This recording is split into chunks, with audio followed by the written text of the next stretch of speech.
Hello everybody and welcome to this unboxing with myself, John. In this one we're going to be checking out the Fighting First starter set for Flames of War Mid-War.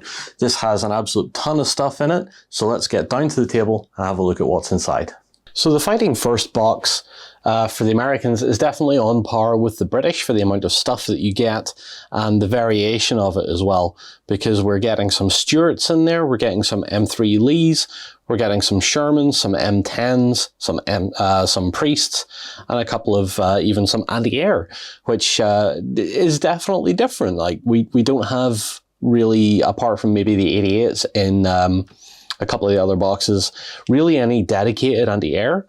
I'm not really sure of some of the choices in this box, but you know, on first glance anyway. But let's open it up and have a look at it. So let's. Oh no! This is going to be one of those boxes that you can't pack away properly after you've opened it. Great, another one of those. So let's have a look at the start here first and see what sort of points we're getting here. So it's saying 102 points. That's very respectable.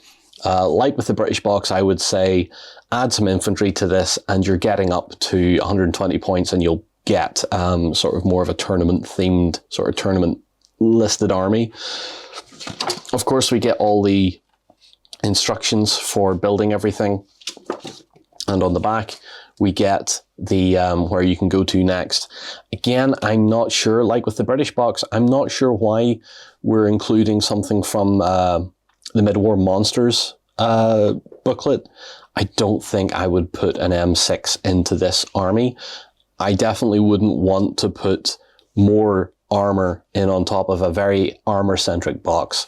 I would definitely be looking at armored rifle platoons and some reconnaissance more than anything. Perhaps even some more artillery, who knows. Right, that aside, we will then shift this massive green to one side as well, and a little bit of grey. As per usual, we get a few decal sheets. In fact, we get 4 decal sheets in this one, 5 even maybe. There's a lot in there. Plus our stat cards, plus our A5 rulebook. Remember to hold on to every A5 rulebook you get. You can give them to a friend that wants to get into the game. You can let someone borrow them at a tournament if they've forgotten theirs, anything like that. Very handy tool to have. So onto our sprues. Well, we'll look at the little resin pieces first here, and I'm just going to bring my camera in a little bit more here because this is vehicle crew. Looks like armored car crew, to be honest, the way they're all sitting. Probably work for your half track. In fact, that's exactly what they're for. That's for your anti-air half tracks, these guys. Then we have our tank sprues with some more guys here, which are artillery crew by the looks of it, for your priests. All generally good, nothing to write home about there. We'll move on to our sprues, and let's bring this in first. So this is the M10 stroke M36 sprues. We have our sort of M10 sprue down here, which has everything we need to build the basic vehicle, including gun options here for a long 76, what looks like the British version, the Achilles gun. We don't want to worry about those two. It's this one up here, which is the 75, I think it's the long 75 tank destroyer gun. Previously mounted on half tracks. I will get to that in the closing part of the video. Everything here for the hull, bottom for the M36 turret. Then further over onto the other sprue, we have the various gun breeches. Because it's an open top turret, we get a little bit of internal detail, not too much. And the parts for the turret for the M10, as well as the other parts for the M36. So yeah, there's things here I want to talk about in the closing part of the video. But apart from that, pretty straightforward kit. Do refer to your build manual. And there's a few of those, so we'll set those to the side.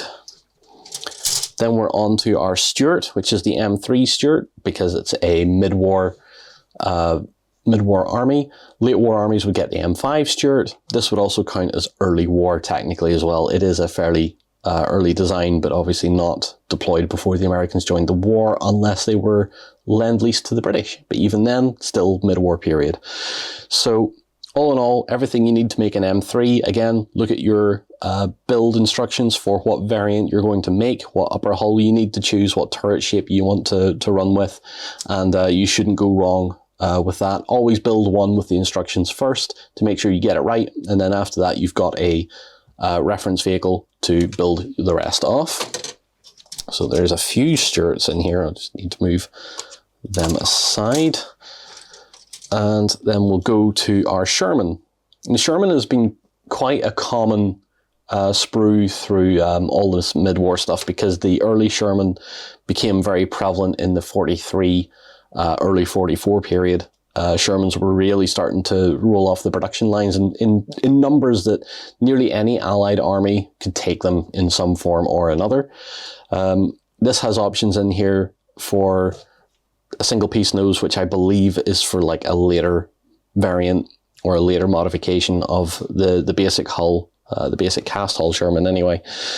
So all in all, again, another simple kit. Got a decent bit of mileage on this, going from a mid-war to an early late war period. I know that's a very counterintuitive thing to say, but around the D-Day period you would still see cast hull Shermans, but they would have the updated wider gun mantlet, probably a single piece nose, and yeah, just a couple of little variations here and there, nothing major. Now we'll move on to our half-track. This is what I've not built before. I've not built this particular variant. I've built the M16, which it seems to have the turret components for. I've not built the one with using this gun platform here, which has the multiple guns on it. So in general, I like half-tracks. I really do enjoy half-tracks. It's why a lot of World War II games really attract me. Not just the tanks, it's also the quirky vehicles, you know, like half-tracks and self-propelled artillery, that sort of thing. And all in all, I think you're going to have a good time building this. It's a little more complex looking at first glance than many of the tanks are, because generally the tanks, there's only one or two ways you can build them. There's probably a few more than that on this sprue, so again, be careful with it. And if you feel like switching from mid-war to late war, don't throw away any of the spare parts. See if you can make it as modular as possible if you're clever with some magnetization or clever gluing. Again, we have a few of those. And once again, we're back to an M3 sprue, same as it was in the British unboxing, except we're going to be using the rounded turret for the Americans instead of the elongated one for the Grant for the British. Apart from that, just make sure you're putting the right 75mm gun in it and you're good to go. And I believe that is our lot, apart from our artillery, our priest. So the priest is basically Sherman lower, open-topped upper, artillery gun in the front. We have the 105 here, which will fit into that quite nicely. The British version of this, which is called the Sexton, has a few differences to it and would switch out this 105 for a British-made 25-pounder instead. All in all, again, another simple kit. There's no real options to this, so just build it straight off the sprue as it is. You don't need to worry too much about it. Build one, have a reference vehicle, they all go together the same way. So that covers everything that comes in the American box. Let's go back out front and have a little chat about it. So there you have it.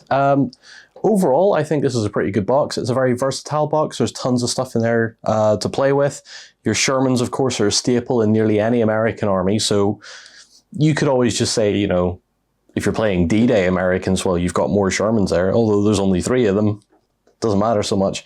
What I would say, though, is I'm not overly keen on the choice of running an M10 in the unit or in the box. M10 feels like a later model vehicle to me rather than a mid-war one. I could be wrong. You can let me know in the comments what you think of that. However, all in all, you're getting a lot of stuff in here. You get mixed anti-aircraft, light armor, medium armor, self-propelled artillery, and anti-tank. So, I mean, you're getting all the staples for vehicles that you need in your army, bar, you know, infantry transport. But again, no infantry in the box. So I will keep on this. But yeah, overall, if you're playing North Africa, if you're playing anything in the mid-war, definitely a box to be looking at and checking out. So as always, guys, leave your comments down below. Let me know what you think, and I'll see you again soon. Go ahead and check out our other content on screen now. And while you're at it, why not hit subscribe and remember to ding our dong. Go on, you know you want to click it. Go on.